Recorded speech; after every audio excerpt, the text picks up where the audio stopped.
আমি প্রথমেই মাননীয় বিরোধী দলীয় নেতা এবং বিরোধী দলীয় সকল মাননীয় সংসদ সদস্যবৃন্দকে ধন্যবাদ জানাচ্ছি।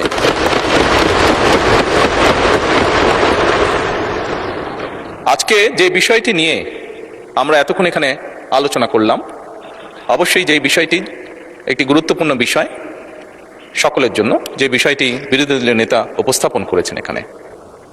মাননীয় স্পিকার, আজকে এই মুহূর্তে আমরা যেই সংসদে দাঁড়িয়ে আছি, এই সংসদটি বহু শহীদের রক্তের উপরে প্রতিষ্ঠিত। এই সংসদটি বাংলাদেশের মানুষের আগামী দিনের ভবিষ্যৎ, সুন্দর একটি ভবিষ্যৎ কিভাবে প্রতিষ্ঠিত হবে, বাংলাদেশের মানুষের সেই আশা আকাঙ্ক্ষার উপরে প্রতিষ্ঠিত মাননীয় স্পিকার। এবং সেজন্যই মাননীয় স্পিকার, আজকে এই সংসদে আমরা যে বিষয়টি নিয়ে মাত্র আলোচনা প্রায় শেষ প্রান্তে এসে দাঁড়িয়েছি, সেই বিষয়টি নিয়ে হয়তোবা আমাদের মধ্যে মতপার্থক্য রয়েছে, তবে নিঃসন্দেহে কেউই আমরা অস্বীকার করছি না বিষয়টি একটি অত্যন্ত গুরুত্বপূর্ণ বিষয়।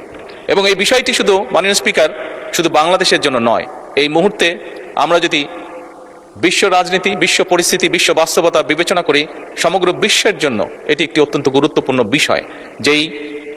যেভাবেই আমরা বলি না কেন, যেই পরিস্থিতির ভিতর দিয়ে আমরা যাচ্ছি, সমগ্র বিশ্ব, বাংলাদেশ সহ প্রত্যেকটি মানুষ, প্রত্যেকটি দেশ, প্রত্যেকটি জাতির জন্য এটি একটি গুরুত্বপূর্ণ বিষয়।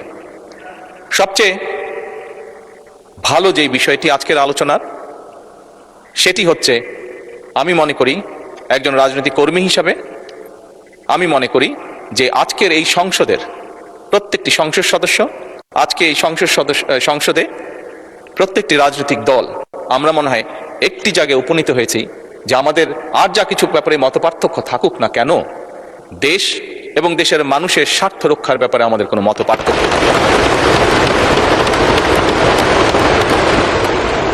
মাননীয় স্পিকার, সকল সময় আমার দলের পক্ষ থেকে আমি বলতে পারি, দেশ এবং দেশের মানুষের কোনো বিষয় যদি আমাদের সামনে কেউ উপস্থাপন করেন, যদি আমাদের কাছে দেশ এবং দেশের মানুষের স্বার্থের ব্যাপারে কেউ কোনো প্রস্তাবনা দেন, আলোচনা করতে চান, পরামর্শ দেন, সুপারিশ দেন, বাংলাদেশ জাতীয়তাবাদী দল সকল সময় প্রস্তুত সেই বিষয়ে আলোচনা করার।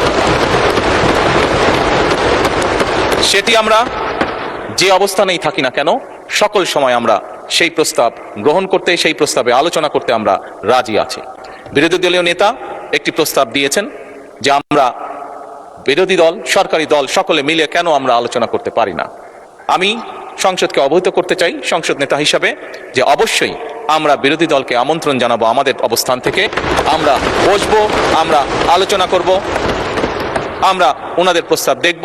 যদি ওনাদের প্রস্তাবে বাস্তবতার নিরিখে যদি কোনো কিছু থাকে যেটি বাস্তবায়ন করা সম্ভব, অবশ্যই আমরা তা করব। কেন করব না?